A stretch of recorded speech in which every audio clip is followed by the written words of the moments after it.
চায়ের দোকান রয়েছে। এখানে সমস্ত এখানে খাওয়ার দাওয়ার ব্যবস্থা রয়েছে দেখছি। এখানে ফ্রাইড রাইস, আলুর দম এগুলো ব্যবস্থা আছে এখানে দেখছি। এখানে সমস্ত কিছু লাড্ডু রয়েছে দেখতে পাচ্ছি। সব অ্যারেঞ্জমেন্ট করছি এখনো। প্রত্যেককে দর্পণ করে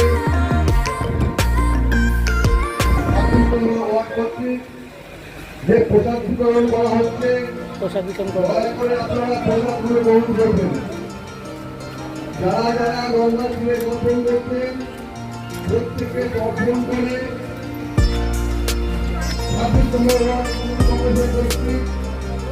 প্রসাদ বিতরণ করা হচ্ছে। প্রসাদগুলো গ্রহণ করবেন।